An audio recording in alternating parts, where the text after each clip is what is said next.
Hello there, welcome to Plus Talk on Plus Life. As we barrel towards World AIDS Day, I am joined by an icon. An icon. You are an icon. It's fair to say that Sister Roma from the Sisters of Perpetual Indulgence is an icon. Good to see you. Good to see you too. Thanks for making the time. Are you kidding? We're in the AIDS Memorial Grove. I mean, who wouldn't want to be here? It's so gorgeous. Why is it? Tell me why this place matters so much to you. Well, you know, our community survived a plague, and there was so much stigma around the disease. There was so much loss. There was so much pain, and people needed a place to remember and honor their loved ones that they lost, most of them way too soon. And that's what this place provides. When you come here and visit, what do you feel? It's serene. It's beautiful. I feel my ancestors. I feel the people who came before me. I feel the people who paved the way. I feel people who were sacrificed so unjustly and unnecessarily, really. You know, it was a tragedy the way that our country and the world responded to HIV and AIDS. And it's one of the reasons I'm so proud of our community is because we stood up and we said, well, if you're not going to do it, we will. And honestly, the LGBTQ plus community and our allies showed the world how to address a plague. And what's great is you can come and reflect, but it's sort of for everyone here. You can hear kids in the background. People come down here to have those quiet moments, but also just to take it in and I guess celebrate life too, right? Oh, absolutely. I mean, it's not a place of sorrow at all. Yeah. It's a place to meditate. It's a place to remember, but it's a place to celebrate. I think it's fair to say that you walk the walk and you talk the talk and you do it fiercely, and you have been doing it for so long. What got you walking and talking so fiercely, and why do you continue to do it? I moved here in 1985, and by 1987, I had met my dear friend, Norman Schrader, who was probably better known as Sister Luscious Lashes. And Luscious brought me into the order of the Sisters of Perpetual Indulgence and educated me about who the sisters were, the fact that the sisters were actually pioneers and leaders in HIV/AIDS prevention and education. And all of the things that the sisters did, they were so fearless and compassionate and passionate and very pragmatic about their approach to helping people overcome HIV/AIDS and to support the community. And I was just blown away by the things that the sisters had done. And I was like, I need to be part of this group. So I dove in head first. I've absolutely embraced it with all of my heart. And I can't imagine my life without being Sister Roma. What would you say is the biggest misconception out there about the Sisters of Perpetual Indulgence, especially when it relates to the amazing work that they do in HIV?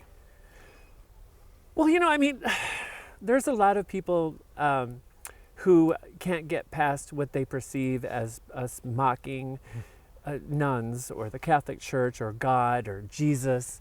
And none of that is true. We are simply an order of queer nuns, and we do the work that many nuns and people of religious beliefs do around the world. We minister to the sick, we feed the hungry, and we're here to support and love our community. I mean, what do you expect a queer nun to look like, right? And Exactly. This is it. Yeah. Well, you have said, there is no reason I could not be Sister Roma. What do you mean by that? Well, because honestly, this is authentically who I am. It is a calling. It's a calling. The sisters answer a calling. We are not made. We are actually born. And there's so many things that the sisters have in common. Most of us are very passionate, obviously, about civil rights. We care about sexual health. We care about mental health. We care about our youth. We want to protect our trans and queer youth. We're very passionate about trans rights. And then we also have a lot of different interests and things that we bring to the order. So it's interesting to see when a new sister comes in, where they will take us. If you find something that brings you comfort or joy, that gets you through your day, please worship, pray, follow that religion. I encourage you to do that. You talked about, we talk about sexual health and sexual freedom and all of that. I know for you also, you work in the adult entertainment industry. How has the conversation changed for the better when it comes to HIV in that industry? When I started working in the adult industry, all of the studios that I was involved with were condom only.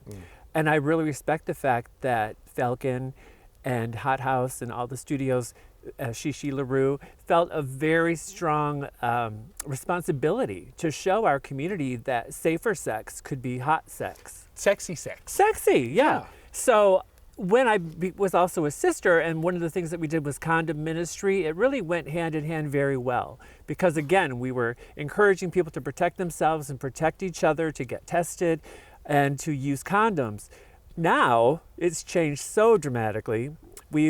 Most of the adult industry has abandoned the condoms because we have PrEP, and we have other ways that people can protect and keep themselves healthy. So it's changed quite a bit. When we hear this, sex work is real work. I firmly believe in that, as I know you do. What do you see are the biggest stigmatizing myths that drive you nuts, that get you your habit in a twist about the industry as it relates to HIV? And do you want us to go on record and set people straight about these ridiculous myths that exist?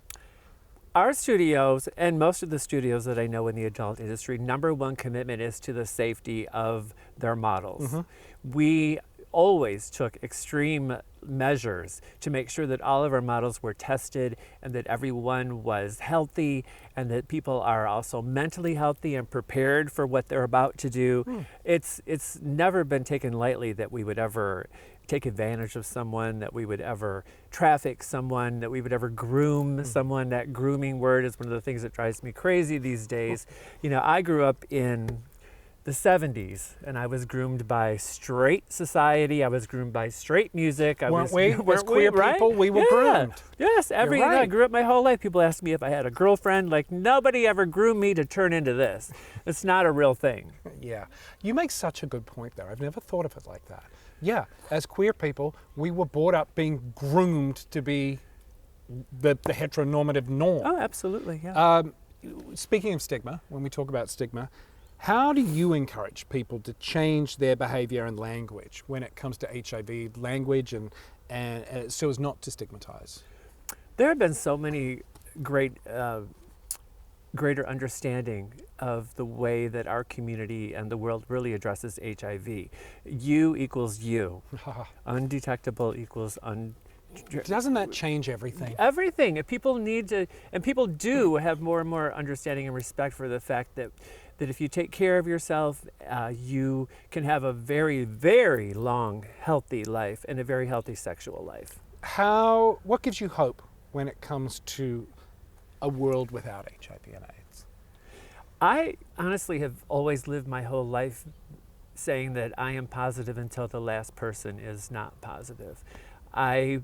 And I do believe that that is possible. I know that San Francisco takes major steps to reach zero transmissions and zero cases of HIV/AIDS. We have always been the leaders in this fight against this disease, and I can see a world where that will happen. Why is it more important than ever that we don't take our foot off the gas pedal in the fight to end this? So we need to keep our foot on the pedal because it's not gone.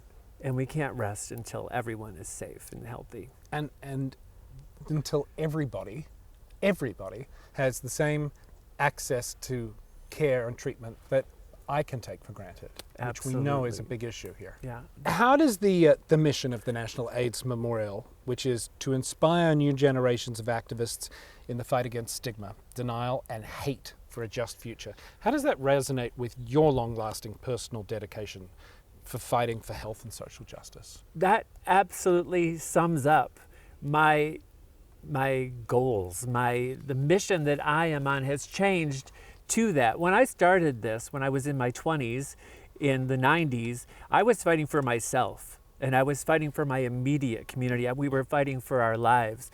Now I am fighting for future generations. And I still do what I do today because I love it. And because I want people to know that this is still an option, this is still an opportunity. I want them to know our history and to see the future. And so I am fighting for future generations. I want to make sure that people wake up tomorrow with more rights than I have today. Perfect. Sister Roma, this has been a real pleasure. Thank you for coming down and making the time to chat with me. Thank you. This is great. This is going to do it for this special episode of Plus Talk on Plus Life as we gear up towards World AIDS Day this year. If you want more information about the Sisters of Perpetual Indulgence and the great work that Sister Roma does, you can go to our website, pluslifemedia.com. And remember, you can like, follow, and share across all your favorite social platforms. We are at Plus Life Media. Until next time, take a moment to be extra nice to people out and about. We'll see you soon. Bye-bye.